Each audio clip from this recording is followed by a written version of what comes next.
So I'm going to get started with this webinar. My name is Matt Parker. I am the founder CEO of For Insights, where we host these webinars each week. Typically, they're on Thursday. Today, doing it on Wednesday because I felt I would do this ahead of time. And so this is also designed for a course that I offer on Maven, which is live, and it basically highlights everything that we're going to do to bootstrap our fundraising process. And then what I mean by bootstrap is my account is that most founders miss a lot of fundraising opportunities because they focus on who they know. They focus on their network. They focus on people that they're getting introduced to raise, and they don't utilize the massive amount of information that is on the internet, sometimes for free and sometimes not for free, and then use that to actually go out and raise from people they don't know. And so my course is designed around how do you raise cold? How do you raise from people that aren't in your network, you don't have introductions to, and build your capital stack based on that. One of the main reasons that I believe that's important is because that's what I've done to raise a little over 4 million in venture capital without having a huge network, without working at a big tech company or going through a highly notable accelerator program. And so my intentions with this course is to unlock that information and the process that I use to do that. And so I've now started 2 companies, again, raised over 4 million in venture capital, another 7.5 million in debt capital. So I've been through the ringer when it comes to raising money from people that I don't know. And I believe it's a strategy for many founders if you do it the right way. So today's session is about mastering the public application strategy for venture capital funding. And to kind of get started in that, why do public applications matter? So in the current fundraising environment, there is a very, very drastic discrepancy between the founders that are actually raising capital and the capital that is available for those founders to raise.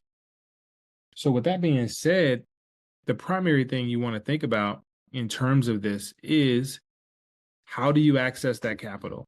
How do you create a democratized access point, as we hear my 11-month-old in the background? All good. Why do these public applications matter? Well, they do create a democratized access to venture capital. Secondarily, they level the playing field for founders without extensive networks. So one of the reasons I started this program is if you're starting a company right now and it's your first company or even your second company, there's 2 primary things that you got to think about. If it's your first company, you already are against the eyeball when it comes to raising from institutional investors because you don't have a track record for building startups. The second piece is if you are a second-time founder and your first exit didn't blow anybody out of the park or didn't create a lot of massive wealth for your investors, you might find that you have to restart this entire process and you have to rebuild your network from the ground up, because not that these investors don't want to invest in you, they just might not want to invest in you right now. So this happens to a lot of founders.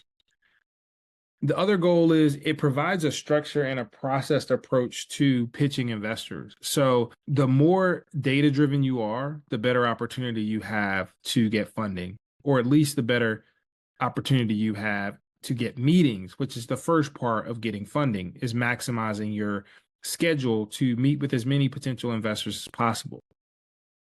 It also offers you opportunities to get feedback and iterate on your pitch.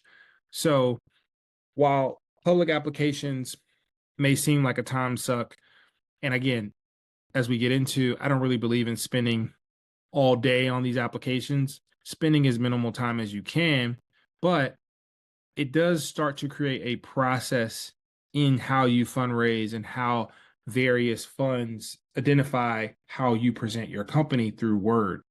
also can help you with writing. And lastly, it can lead to unexpected connections and opportunities. There is a lot of serendipity to these applications. Yes, many of them just go to a database where these fund managers or whoever operating these public applications, they might not even look at your application. Most say that they read everything, but all don't. But there is the serendipity and the chance that you might connect with someone who particularly likes your business that you would have never met if you had to try to go through a network or through a third party or try to like meet this person serendipitously. So they can lead to this unexpected connection and opportunity, which is what you want in your fundraise. So what are the key strategies for success in leveraging these public applications? Well, one of the main things that you want to be able to do is you want to definitely research these targeted funds that align with your startup. You don't want to just spray and pray. You don't want to just apply to every public application you see, which we'll get into. You definitely want to screen through to make sure you're a fit and your company's a fit. You want to craft a compelling and concise pitch. This has become easier with generative AI and things like that, but you don't want to just use generative AI or ChatGPT to do your entire pitch. And we'll talk about that as well in the course. But you do want to refactor your pitch based on what that firm's thesis is and what they believe in to make sure you're highlighting the points that are relevant to that firm.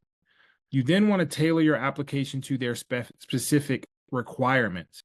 Requirements are so critical when it comes to raising money. You'd be surprised how many times founders are starting fintech companies and they're pitching healthcare investors, right? You should understand a good enough amount about that firm to know that they are in your industry, they would invest in your company, and they haven't invested in Me Too companies that you're bringing to the market, meaning that they haven't invested in a competitor or who would be deemed a competitor to your company. Fourthly, prepare a strong pitch and an executive summary, and then follow up strategically after submitting your application. See, these are the pitfalls that many people, I think, fall into with public applications. Again, you submit these generic one-size-fits-all applications where you just use ChatGPT to answer the question on a very basic level, and you fill out all these applications with that same information. That doesn't really work, and it's actually a waste of time for you, and it can be seen as a bad look, as we'll show you some examples throughout the course. Ignoring application deadlines and submission guidelines. So one of my other big important factors with this is to give you the deadlines of these applications. And these are things that are changing in all real time.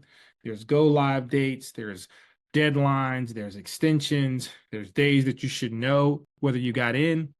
Tracking all that, again, it gives you a process to make sure that you're on top of everything. Thirdly, overcomplicating your pitch and using excessive jargon. Another reason you shouldn't be ChatGPTing your way through these applications and all these things, because the thing about ChatGPT, Claude, all the core LLMs is they're very wordy.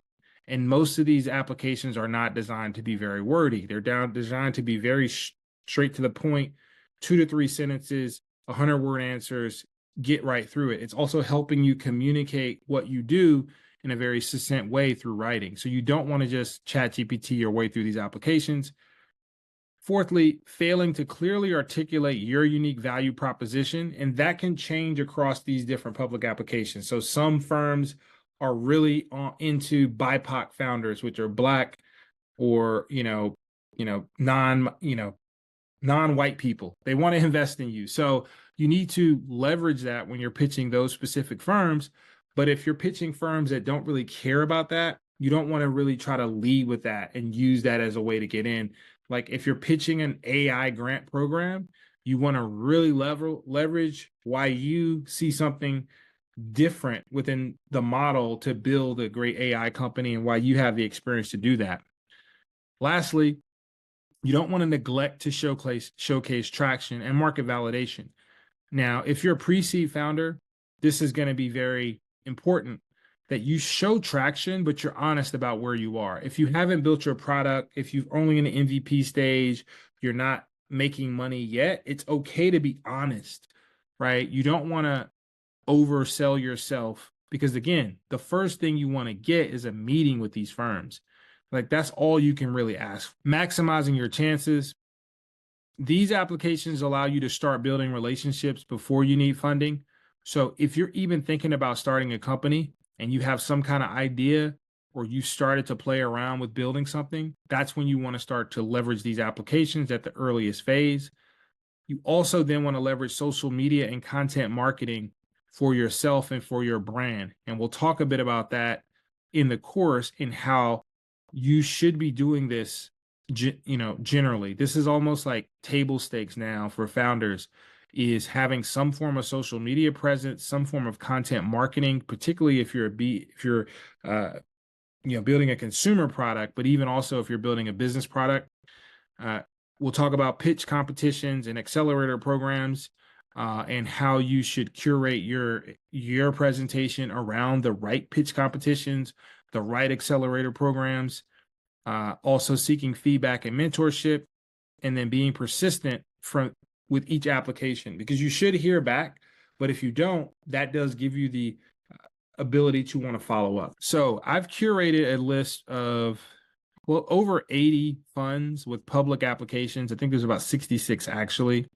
And this will include the funding focus, the stage of the company, the stage preference, and the application deadline as I acquire that information.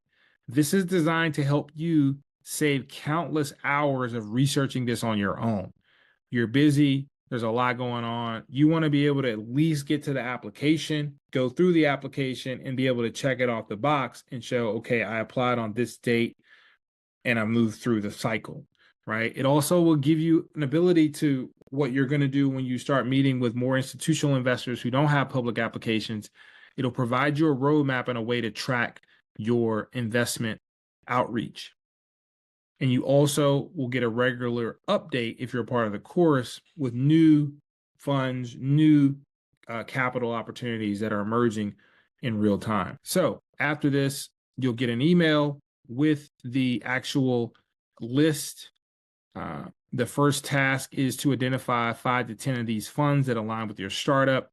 Craft your applications, and before you apply, we want to do a hands-on session where we go through that application, we role play to make sure you are doing it right, because each fund has a very unique thing that they're looking for.